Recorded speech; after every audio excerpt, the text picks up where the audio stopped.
All right, welcome everyone. Thank you all for joining us today.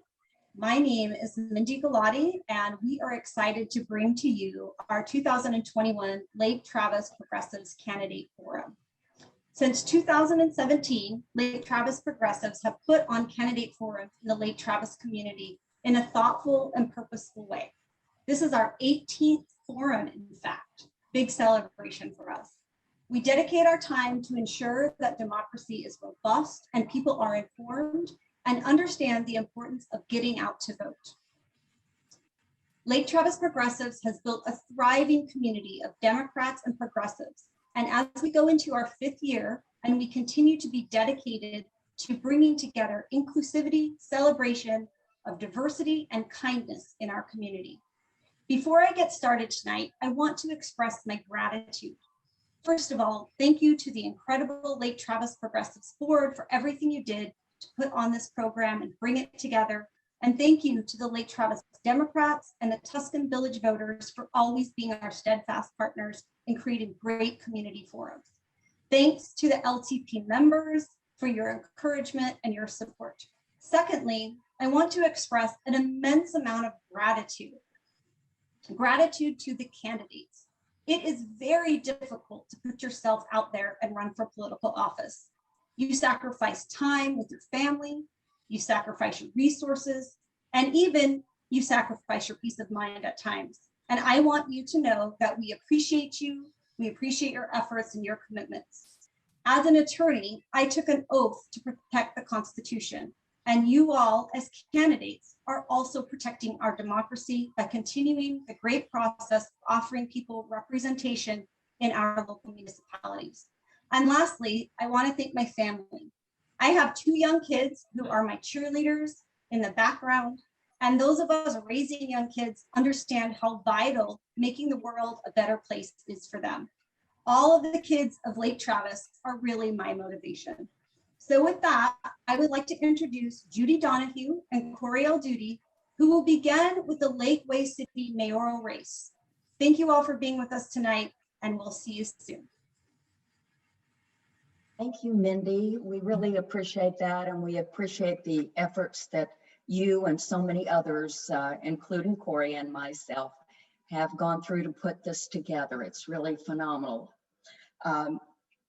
I'm president of the Lake Travis Democrats, and I have the opportunity to ask the first question of, as we're going in alpha order, Alan Babin. Alan, how long have you resided in Lakeway, and how active have you been in serving our community? Prior to this election, have you attended council meetings and provided input as a citizen? What city government committees have you previously served on?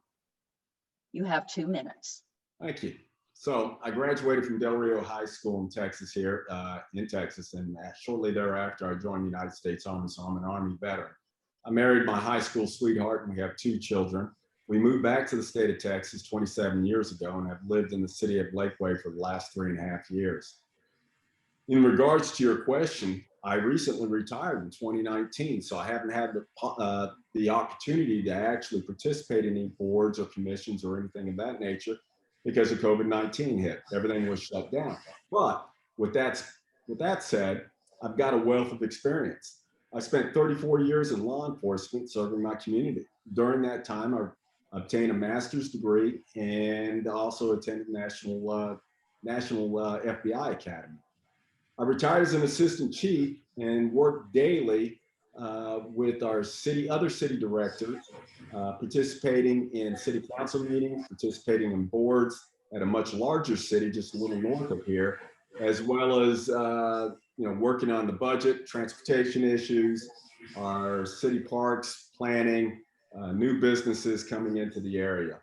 So I have experience in regards to actual municipal government. I spent the last 15 years of my career working directly with our city council, developing city ordinances, doing presentations at city council.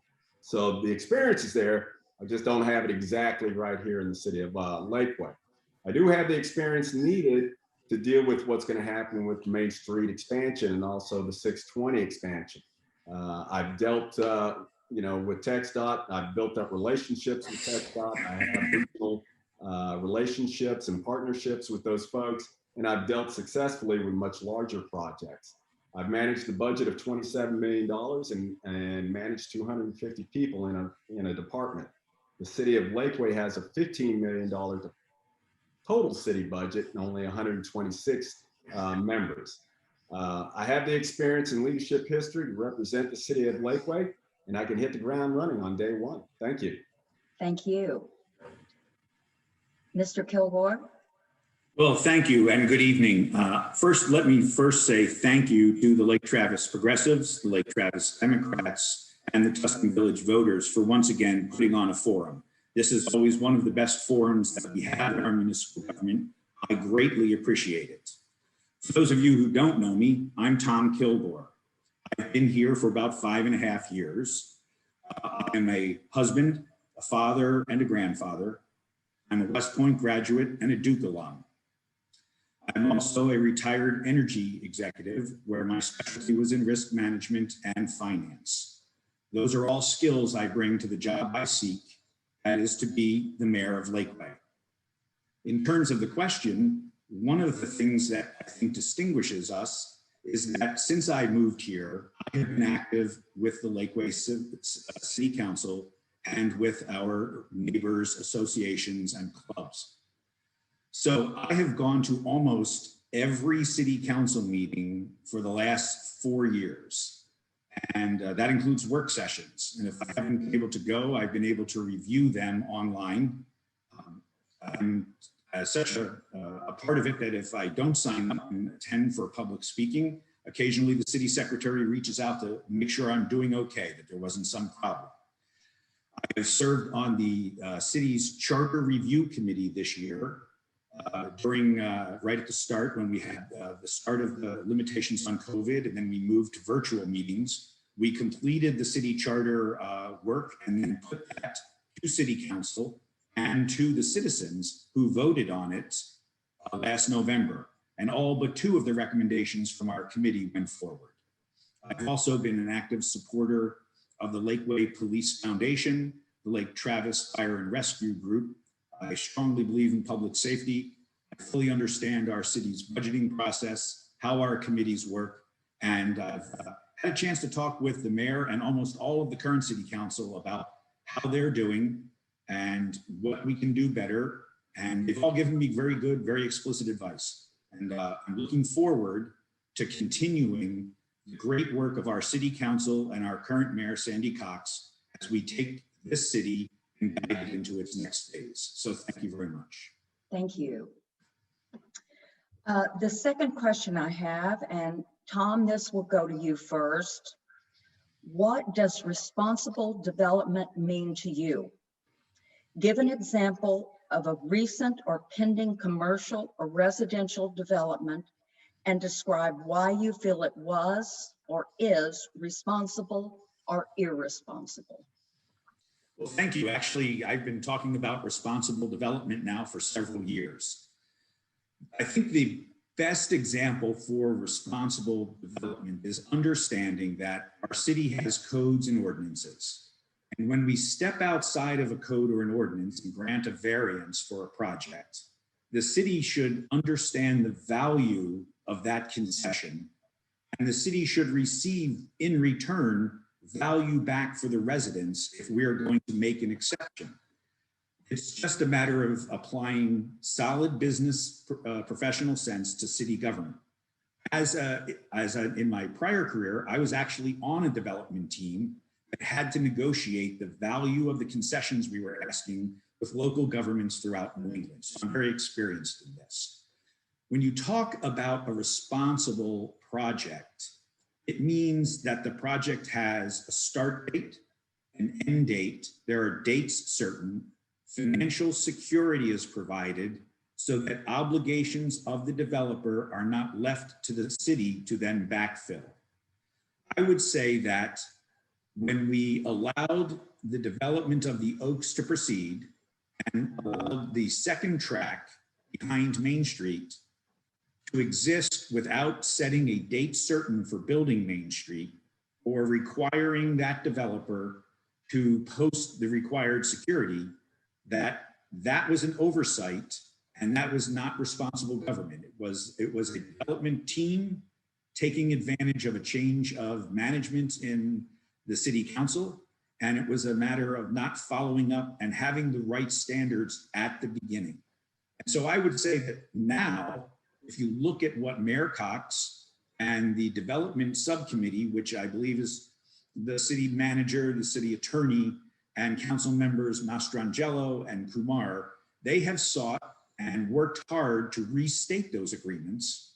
And the one for Stratus is still in review. They completed the one for Rough Hollow, and we should applaud the city for now taking that direction, for holding people accountable and making sure that you, the resident, are the one who's being protected. And that's what I mean by responsible government. And that's what I will bring to the table based on my experience and my advocacy for the last several years. Thank you. Alan, would you like for me to read the question again? No, I think I can answer the question. Okay. So responsible government is just to be all inclusive and transparent. You need to make sure that all aspects of responsible development, rather, is transparent to everybody. So you want to make sure you've got citizen input as well as government input, as well as the developer. We need to approach this from a partnership and not an adversarial issue. Okay, I think when you approach it from a partnership, you create teams, and those teams can start working together for an ultimate goal that's going to best fit the lifestyle and the quality of life of all of the citizens of Lakeway. Tom has already mentioned some of the issues that were a big part of Spectrum, so I'm not going to rehash. Those are missteps by the previous administration. I think the important piece for all of that is to learn from those mistakes, make sure we don't make those mistakes again, make sure we dot all our I's, cross all our T's, and we're working all together to make sure that we're going to come up with a great product. As far as irresponsible development, overall, there was not a real, I haven't seen any irresponsible development in the city of Lakeway. There's been some mishaps, but I think those things, like I said earlier, we can learn from those, make sure that we don't repeat them, and build a bigger and better, beautiful place to live. Thank you. Thank you. I'm going to turn it over to Corey now. Thank you, Judy.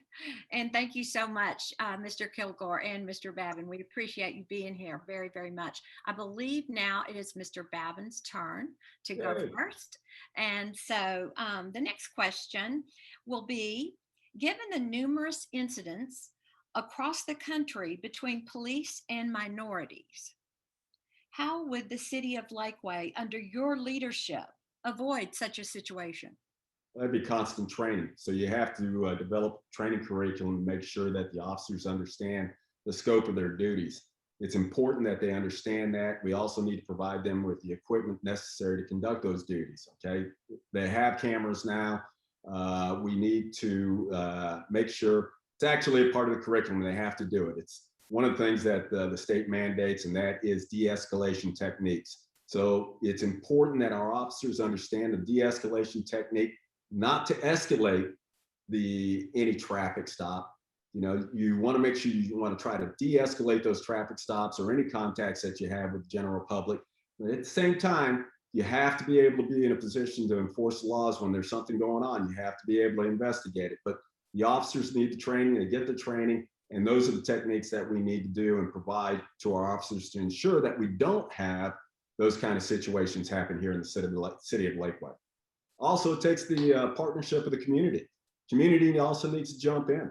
I always believe in a triad approach when it comes to law enforcement. It involves the police department, it involves our community, and also involves our city administration. So when all three are working together, we have a great product. We have a department that we can be very proud of, and we can make sure that they have all the necessary tools and training to ensure, hopefully, that we don't find ourselves in that type of situation. Thank you. Thank you, Mr. Babin. Mr. Kilgore, would you like me to repeat the question, or? Well, no, thank you. I appreciate the question right off. First off, it's a really good question. We have I believe, one of the better small city police departments that exists in Texas.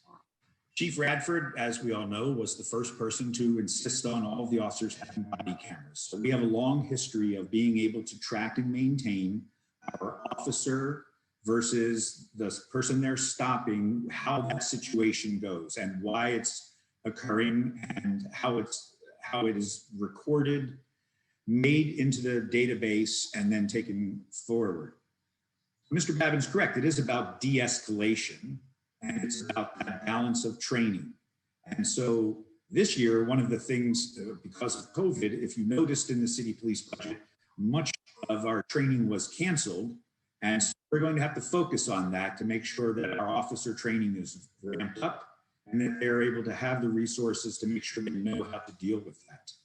I think we have an excellent force. If you've dealt with any of the line officers or the detectives, they are extremely polite in their interactions with residents on stops.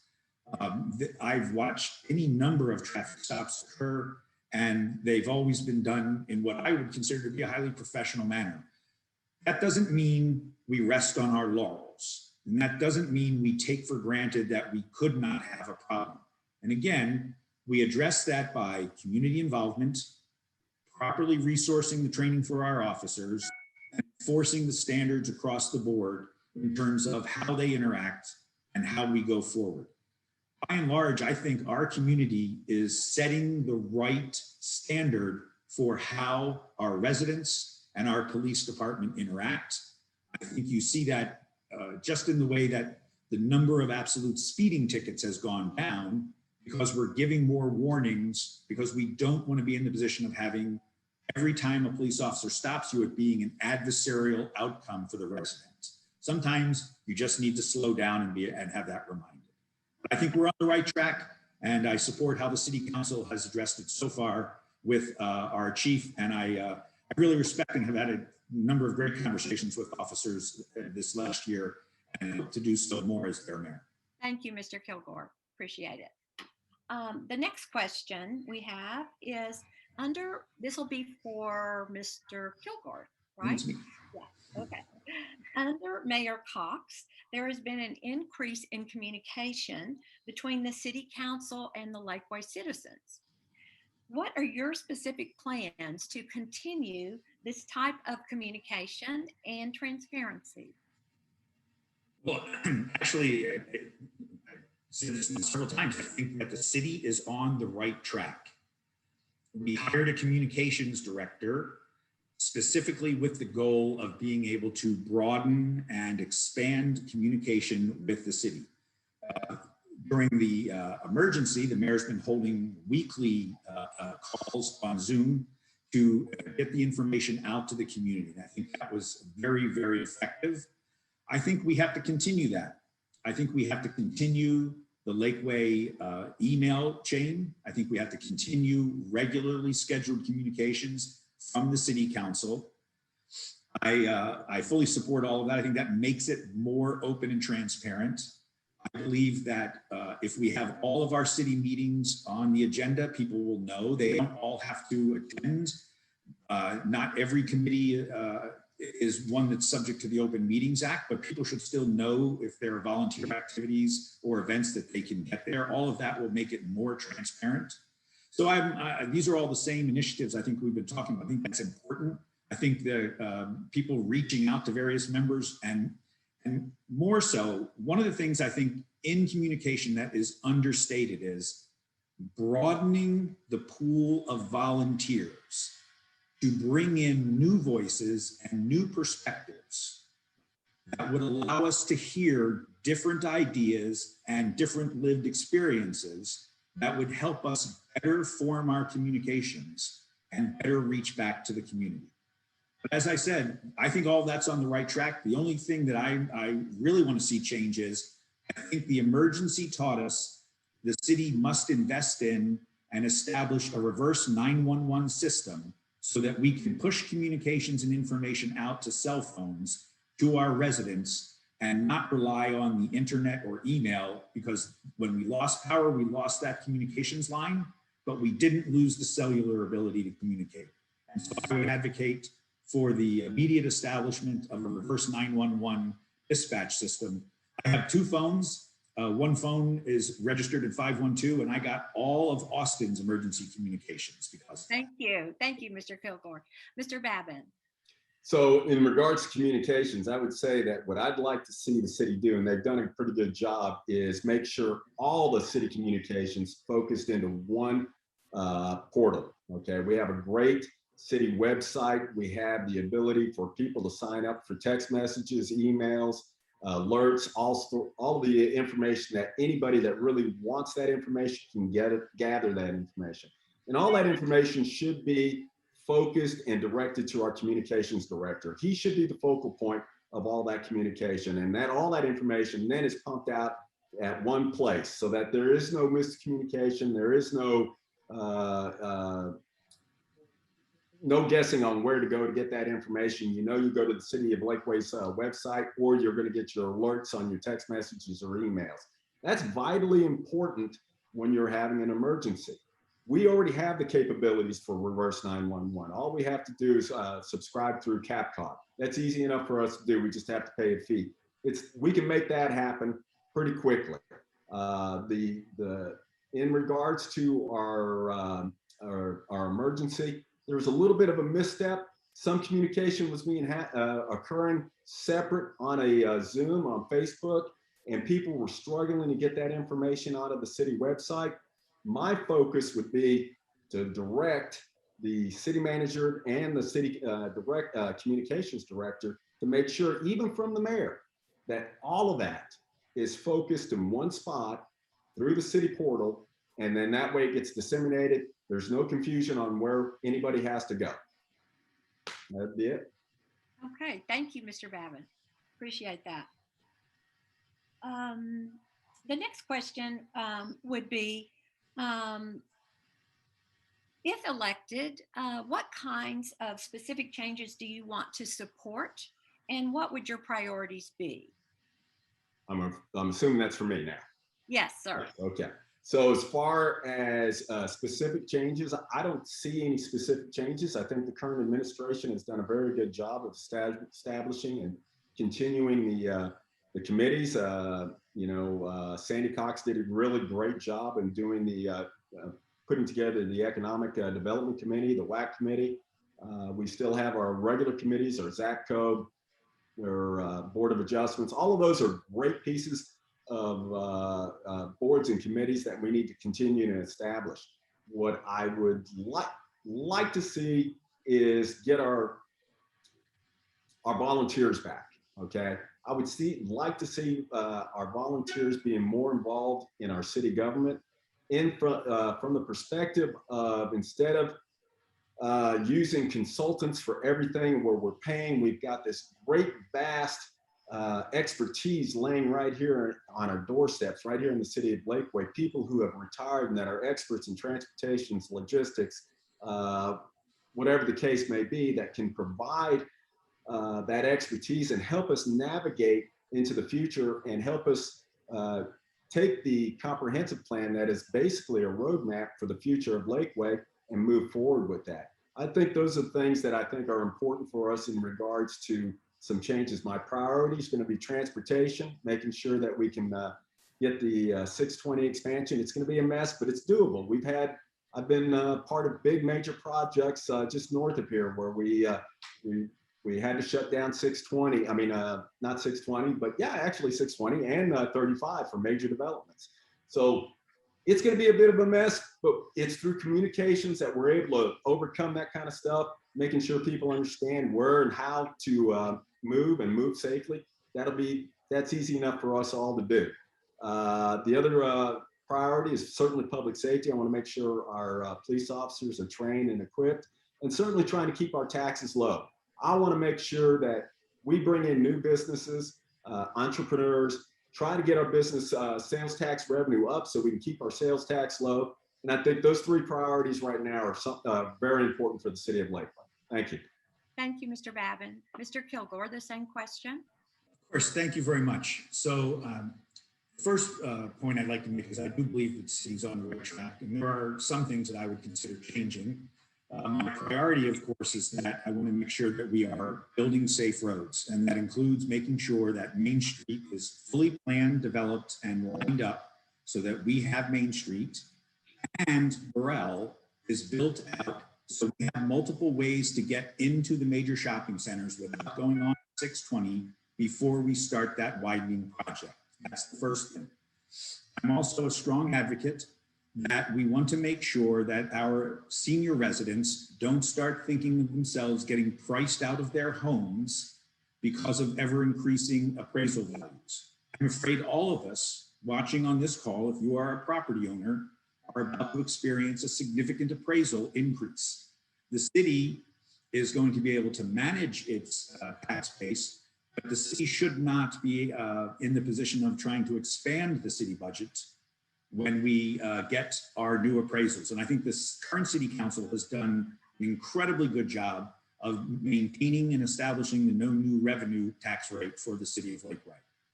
I think we have a few committees that we might want to consider consolidating. For example, we are one of the few cities in Western Travis County that has both a building commission and a zoning and planning commission. I believe that most of the work at the city building commission could be subsumed by the zoning and planning commission, and we could free up one whole meeting and one group of volunteers to move them into more productive work. So that is a change. Another change I would make would be in the conduct of city hall business. I would say right off the bat that I've long been an advocate of citizens participation, and I would move citizens participation to the beginning of the meeting, just after the consent agenda. I would also make sure that all of the agendas are published 5 days in advance so that all citizens can see what's on the agenda, and that all meeting packets are published completely. That is to say, we won't go to City Hall if I'm the mayor and have a surprise briefing where nobody knows what's in the meeting packet, except for the person making the presentation. So the way you have transparent government is to have transparent governance. You put all the publications, all the slides, all the issues, you put it in the meeting packet, you get it out 5 days before the meeting, because the current practice, it's been long-standing in Lakeway, but the practice of continuing over a weekend is just not acceptable for most of our citizens in there. Thank you so much, Mr. Kilgore. We appreciate that. And we have about 1 minute for each of you. I'm going to start with you, Mr. Kilgore.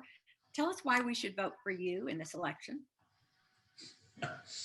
Well, I think the reason that you should vote for me is that I am the involved city candidate. I have been to city council meetings for years. I have participated on committees. I have supported our local police foundation. I have been an active member. I have helped our neighbors when they needed to petition City Hall. I've helped the people on Rolling Green. I've helped the people on Clubhouse Drive, all to make certain that their voice was heard when they were concerned about issues. So I'm the guy who's been advocating from the podium for the last several years. And now I think I'm the guy who should be advocating for you from the dais. And that's what I ask for your vote. Thank you, Mr. Kilgore. Mr. Babin. So for the last 34 years, I've served my community. I've served my community and country. I have this passion for service.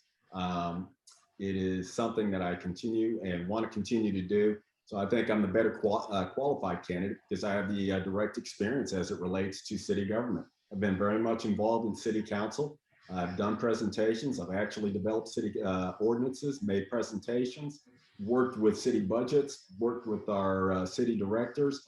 So that direct experience kind of sets me a little bit above and just speaking from the podium. When you're actually involved in city government, you have the knowledge that allows you to step into the mayor's position and step in day one and start running. You don't have a learning curve. I don't have that learning curve. And I appreciate your vote. Thank you. Thank you, Mr. Babin. Judy and I really appreciate your being with us tonight. We're very appreciative of your time. I appreciate it too. Thank you very much. Indeed. Thank you very much. Thank you. And thanks again. Thank you. Thanks everyone for joining us. And thank you again to Tom Kilgore and Alan Babin for your participation. Again, kudos to everyone running for office.